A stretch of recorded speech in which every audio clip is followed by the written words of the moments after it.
Ada orang yang ketika berdoa kepada Allah, bukan Allah tidak mengabulkan. Karena hukum doa itu dalam Al-Quran, begitu disampaikan, Allah pasti kabulkan. Quran surah kedua Al-Baqarah, ayat 186. Posisi paling kiri sebelah bawah. Lihat kalimatnya. Wa idza sa'alaka 'ibadi 'anni. Muhammad, jika hambaku bertanya padamu mencari-cari aku. Masya Allah. Saya mau tanya sebentar. Kalau ada orang mencari Allah, kira-kira motifnya apa? Butuh. Butuh. Silakan, kalau sedang butuh kan rajin ibadahnya. Oh, kemarin gajian, naik, lupa. Begitu tertunda 3 bulan, mulai tahajud. Baca Quran, puasa, belum juga dikabulkan. Minta lagi, ya Allah, saya sudah tahajud, ya Allah. Sudah puasa, sudah baca Quran, kenapa belum dikabulkan juga? Tahajud baru 1 rakaat. Masya Allah. Baca Quran 1 ayat, puasa setengah hari udah buka. Minta dikabulkan. Lihat teman-teman, setiap orang mendekat kepada Allah pasti punya permohonan. Lihat jawaban Quran. Ujibu da'watad da'i idza da'ani. Ujib kalimatnya mudhari'. Mudhari' itu progresif terus. Kalau dalam bahasa Inggris present, continuous, future. Present sekarang, continuous terus, future di masa depan. Jadi sifat doa itu, kalau Anda minta sekarang akan dikabulkan, minta nanti akan dikabulkan, minta di masa depan akan dikabulkan dengan cara Allah yang terbaik, yang dikabulkan menurut maslahat untuk Anda. Jadi sifat doa itu kalau diberikan pasti dikabulkan. Entah sekarang, besok atau nanti saat kita siap menerimanya. Yang jadi masalah, ada orang minta yang lain dikabulkan, dia tidak. Ini masalahnya. Dan ternyata bukan Allah nggak ngabulkan, bukan. Ketika Allah akan berikan, tidak tembus pada dirinya. Nih lihat. Ini apa? Jangan katakan wallahu alam, kelas ya. Baik. Di atasnya ada apa? Tutup. Saya buka tutupnya. Perhatikan baik-baik. Ini apa? Spidol. Kalau saya masukkan ke dalam gelas, bisa? Masuk? Masuk. Lihat baik-baik. Sekarang saya tutup dengan ini. Masih bisa masuk? Tidak. Perhatikan baik-baik. Sulit.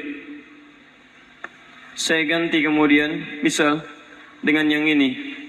Lebih halus. Saya tutup begini. Masih bisa masuk? Sulit. Mau dipaksa jadi masuk ke dalam, jadi kotor, tidak bisa diminum. Lihat baik-baik.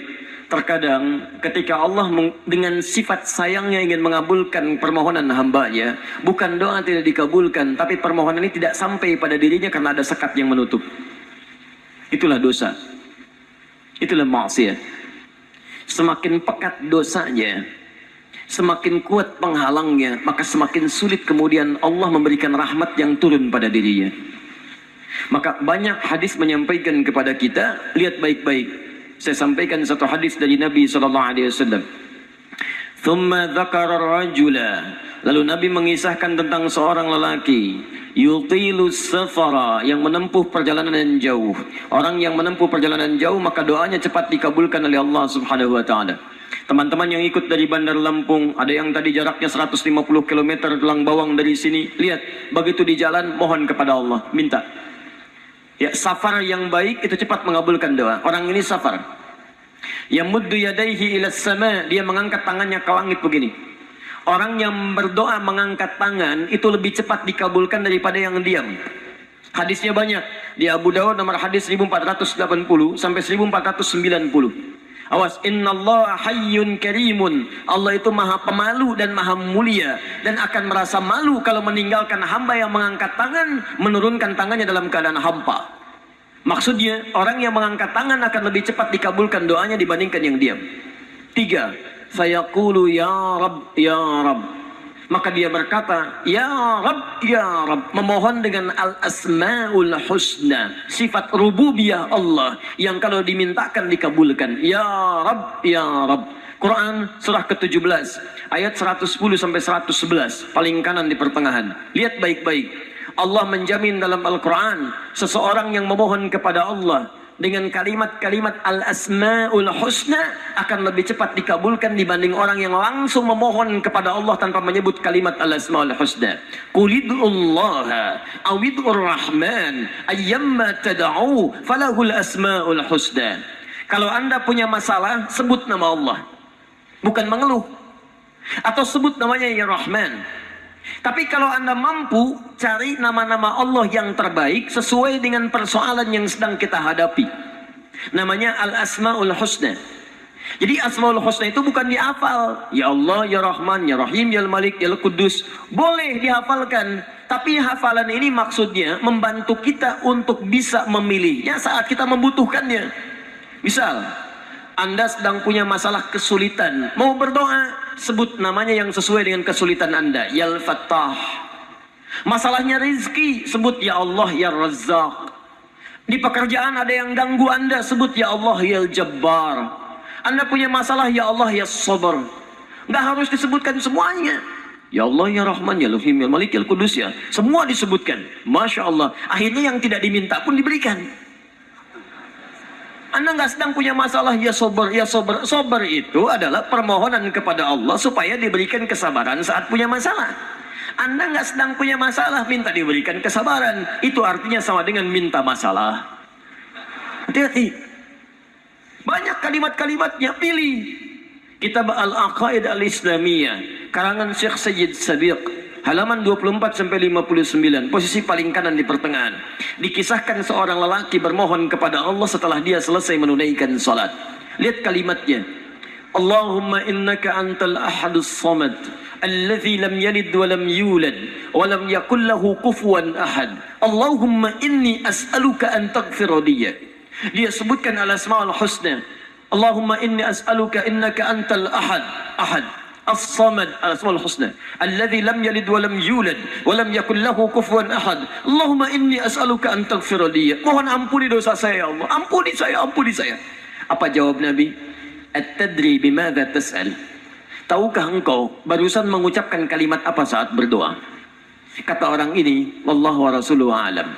Kata Nabi, lihat kalimatnya. Faqad du'ita bi asma'illahil a'zam idza du'iya biha ajaba wa idza su'ila biha a'ta. Kamu baru saja berdoa memohon kepada Allah dengan nama-nama Allah yang paling agung, Al-Asma'ul Husna, yang kalau dimulai doa dengan menyebutkan itu, doa akan dikabulkan, permintaan akan diberikan. Tapi ini aneh. Lihat baik-baik. Orang tadi melakukan 3 hal. Perjalanan panjang. Masih ingat? Mengangkat tangan ke langit, membuka dengan Al-Asma'ul Husna, 3-tiganya dikerjakan. Seharusnya doa dia 6 kali lebih cepat dikabulkan oleh Allah dibandingkan doa orang biasa. Tapi apa kata Nabi? Lihat baik-baik. Anna yustajabu lidzalik. Anna yustajabu lidzalik. Mustahil doanya bisa terjawab. Mustahil doanya bisa dijawab. Sifat doa dimohonkan, dikabulkan. Tapi yang ini kata Nabi, anna yustajabu lidzalik. Mustahil doanya bisa dijawab. Kenapa? Enggak tembus. Famat'amu haramun, karena makanannya haram. Ketika Anda memakan yang haram, maka makanan jadi sekat dalam diri Anda, menjadi penghalang doa itu sampai kepada diri Anda. Tuh. Mashrabu haramun, minumannya haram, lebih tebal lagi. Malbasu haramun, pakaiannya haram, lebih tebal lagi. Sulit. Wa ghudhiya biharamin, dan perangkat hidupnya haram, lebih sulit lagi. Enggak tembus-tembus. Yang paling celaka dibawa yang haram ke rumah, dimasak kemudian oleh ibunya, dibagikan kepada anak-anaknya, muncul haram di keluarga, maka sulit turun rahmat ke dalam keluarga itu. Makanya kalau sudah maksiat terjadi, maka mohon maaf, rahmat sulit diturunkan, hidayah sulit masuk dalam diri seseorang. Maaf, ini yang haram beredar dengan darah, masuk ke dalam telinga. Quran kemudian muncul surah ke-6 ayat 25. Wa fi adhanihim waqra, di telinganya akan ada sumbatan. Bukan nggak bisa dengar, yang lain kedengaran. Cuman ketika diminta yang baik-baik, nggak tembus dalam telinganya. Konser musik di GBK, di Jakarta, Masya Allah, dari Lampung kedengaran. Masjid yang jaraknya 5 meter dari rumah, gak nyampe.